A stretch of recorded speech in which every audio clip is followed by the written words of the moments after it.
இந்த வீடியோல நெட்ஃபிளிக்ஸ்ல வெளிவந்திருக்கிற ஆலிஸ் இன் பார்டர்லேண்ட் சீசன் 3 வெளிவந்துருச்சு. ஸோ இந்த சீசன் 3 எப்படி இருக்கு அப்படிங்கறத அந்த வீடியோல பார்க்க போறோம். அண்ட் சமீபத்தில் தான் இந்த சீசன் 1 and 2 இந்த ரெண்டுமே வந்து தமிழ் டப்பிங்கோட விட்டுருந்தாங்க. அதனால கண்டிப்பா நிறைய புது ஆடியன்ஸ் வந்து பார்த்திருப்பீங்க.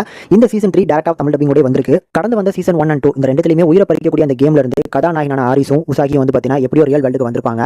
இந்த ரியல் வேர்ல்டுக்கு வந்ததுக்கு அப்புறம் தான் தெரிய வரும். ஸோ இவங்க இருந்த இடத்துல ஒரு விண்கல் மோதினால தான் வந்து பார்த்தீங்கன்னா அவங்க எல்லாருமே வாழ்வுக்கும் சாவுக்கும் நடுவில் இருக்கக்கூடிய அந்த பார்டர் லேண்ட்ல ஒரு உயிரை பறிக்கக்கூடிய அந்த கேம் எல்லாத்தையுமே விளாண்டு ஸோ இவங்க கேம் விட்டு ஜெயிச்சாங்க அப்படின்னா ரியல் வேர்ல்டுக்கு வர முடியும். அப்படி இல்லை அப்படின்னா சாக தான் செய்யணும். ஸோ இந்த மாதிரியான இக்கட்டான சிச்சுவேஷன்ல நம்ம கதாநாயகம் ரியல் வேர்ல்டுக்கு வந்ததுக்கு அப்புறமும் ஒரு சில பிரச்சனைகள் ஆகுது. இதுல நம்ம உசாகியை வந்து ஒரு நபர் மேனுப்ளேட் பண்ணி திருப்பி வந்து பார்த்தீங்கன்னா அந்த பார்டர் லேண்ட்ல கேம் விளாடுற மாதிரி அவங்களை வர வச்சிடறான். அப்படி போனவங்களை திருப்பி காப்பாத்துறதுக்காக நம்ம ஆரிஸும் வந்து பார்த்தீங்கன்னா திருப்பி அவங்களை காப்பாத்துறதுக்காக கேம் விளாடுறதுக்காக ரிஸ்க் எடுத்து உள்ள போறாப்ல.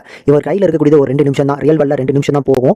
ஸோ அந்த 2 நிமிஷத்துக்குள்ள வந்து பார்த்தீங்கன்னா அங்க அவரை போய் காப்பாத்திட்டு திருப்பி ரியல் வேர்ல்டுக்கு கூட்டு வரணும். அதை கூட்டு வந்தாரா அப்படிங்கிறதா இந்த சீரிஸோட மொத்த கதையுமே. இது வரைக்கும் வந்த இந்த 3 சீசன்ல எனக்கு 3ஆவது சீசன் தான் கண்டிப்பா ரொம்ப பிடிச்சிருக்கு அப்படின்னு சொல்லுவேன். ஒரு சூப்பரான ரைட்டிங், அதை விட வந்து பார்த்தீங்கன்னா ஆபத்து நிறைஞ்ச அந்த கேம்ஸை செட் பண்ணிருக்காங்க பாருங்க, செமையா இருந்துச்சு. இதுல அந்த கோடிக்கணக்கான அம்புகள் பாயக்கூடிய கேம்ல ஸ்டார்ட் ஆகுறது, அதுக்கப்புறம் அந்த ஜோம்பிஸ், வேக்சின், ஷார்ட் கன் இந்த மாதிரியான கேம் வருது பாத்தீங்களா. ஸோ அந்த டோர்னமெண்ட் சூப்பரா இருக்கும். அதுக்கப்புறம் அந்த மெட்ரோ ட்ரெயின்ல வரக்கூடிய அந்த போர்ஷன், ஸோ அதுவுமே ரொம்ப அழகா பண்ணியிருந்தாங்க. அது பார்க்கறதுக்கு ஒரு சிம்பிள் கேம். இது வந்து பார்த்தீங்கன்னா நம்மளோட கெஸ்ட்ல தானே இருக்கு அப்படின்னு நினைக்கும் போது அதுலயுமே வந்து பார்த்தீங்கன்னா ஒரு சில ட்ரிக் வச்சிருந்தாங்க பாத்தீங்களா. அது சூப்பரா இருந்துச்சு. ஒவ்வொரு கேம்லயுமே ஒரு ட்ரிக் இருக்கும். அதை கண்டுபிடிக்கிறது வந்து பார்த்தீங்கன்னா சூப்பரா காமிச்சிருப்பாங்க. இதுல டோட்டலா இருக்குது ஒரு 6 எபிசோட் வருது. இதுல வந்து பார்த்தீங்கன்னா தனித்தனியா அவங்க 2 பேருமே பிரிஞ்சிருக்கிறதுனால ஸோ முதல் கட்டமா வந்து பார்த்தீங்கன்னா ஆரிஸ் அவங்களோட டீமேட்லாம் விளையாடக்கூடிய கேம்ஸ் காமிச்சிருப்பாங்க. அதெல்லாம் வேற லெவலில் இருக்கும். இந்த சைடில் வந்து பார்த்தீங்கன்னா நம்ம உசாகி, ஸோ அவங்க சைடில் விளையாடக்கூடிய கேம் வந்து பார்த்தீங்கன்னா ரொம்ப சிம்பிளா இருந்தாலுமே ஓரளவுக்கு நல்ல தந்திரமான விளையாடக்கூடிய ஒரு கேமா இருக்கும். அதெல்லாம் நல்லா இருந்துச்சு. ஓவராலா இவங்க 2 பேருமே கனெக்ட் ஆகக்கூடிய அந்த பாயிண்ட், அதுக்கப்புறம் வரக்கூடிய அந்த கிளைமாக்ஸ் எபிசோட் வரும்போது ஒரு 2 கேம் விளையாடுவாங்க. அதெல்லாம் சூப்பரா இருக்கும். ஃபைனல் எபிசோட் சூப்பரான ஒரு எண்டிங், ஒரு அருமையான கேரக்டர் யார் ரியல் ஜோக்கர் அப்படிங்கிறத காமிப்பாங்க பாருங்க.